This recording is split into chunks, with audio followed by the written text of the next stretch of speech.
Hello everyone. तो आज हम करने जा रहे हैं ऑब्जेक्टिव 1 का क्वेश्चन नंबर 6। क्वेश्चन कहता है कि a particle is kept fixed on a turntable rotating uniformly. As seen from the ground, the particle goes in a circle. Its speed is this and acceleration is this. The particle is now shifted to a new position to make the radius half of the original value. New position पे radius कितनी है? Half of the original value. The new values of speed and acceleration will be. तो हमें एक ये ऐसी table की condition दी है।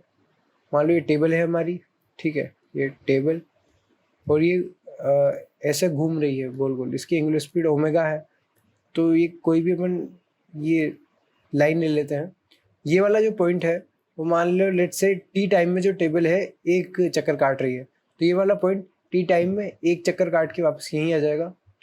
और अगर इस पॉइंट की बात करें तो इसके साथ भी यही होगा, टी ही टाइम लगेगा इसको, यहाँ भी।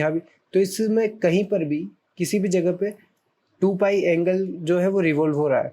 हर पॉइंट 2 पाई एंगल जो है कंप्लीट कर रहा है इन टी टाइम, ठीक है, 2 पाई हो रहा है टी टाइम में, यानी कि 2 पाई बाय टी ये हमारा हो जाएगा एंगुलर स्पीड, ठीक है। तो हम ये जानते हैं कि किसी भी पॉइंट पर हम चले जाए, एंगुलर स्पीड जो है वो क्या है, सेम रहने वाली है हर पॉइंट पर।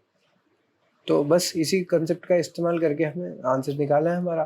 तो हमसे कहा गया है क्या कि वेलोसिटी है हमारी 20 सेंटीमीटर पर सेकंड स्क्वायर, और एक्सेलरेशन है हमारा 20 सेंटीमीटर पर सेकंड स्क्वायर, सेंटीमीटर पर सेकंड, ठीक है। तो हमारी नई वेलोसिटी क्या हो जाएगी? ठीक है, तो साहब वेलोसिटी क्या होता है हमारा, v इक्वल्स टू होता है हमारा ओमेगा मल्टीप्लाई बाय आर, फिर omega is the angular speed और आर होता है रेडियस। तो यहाँ पे हमारा पहले वेलोसिटी है कितना, 20, जिसको हमने इक्वल टू किया ओमेगा मल्टीप्लाई बाय आर। अब वेलोसिटी जो न्यू है हमारा नया क्या हो जाएगा, ओमेगा तो हम जानते हैं सेम रहने वाला है, और आर चेंज हुआ है। आर कितना चेंज हुआ है, आर उसने बोला है कि जस्ट हाफ हो गया पहले वाली वैल्यू का, यानी कि आर बाय 2 हो गया। तो ये क्या लिखा हमने, ये लिखा हमने जो पहले वाला टर्म था उससे डिवाइड बाय 2 ही तो करा, और पहले कितना था 20 था, 20 का डिवाइड बाय 2 करा तो हमारे पास 10 आ गया, 10 सेंटीमीटर पर सेकेंड।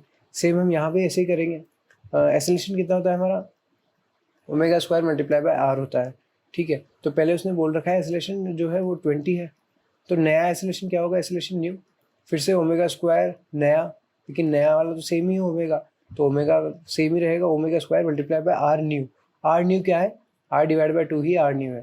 तो ये भी हमने सेम करा कि पहले वाली वैल्यू का डिवाइड बाय 2 ही करा, तो 20 का डिवाइड बाय 2 करा तो ये हमारा आ जाएगा 10 सेंटीमीटर पर सेकेंड स्क्वायर, सिंपल। तो ऑप्शन नंबर ए जो है हमारा करेक्ट आंसर है। Thank you very much.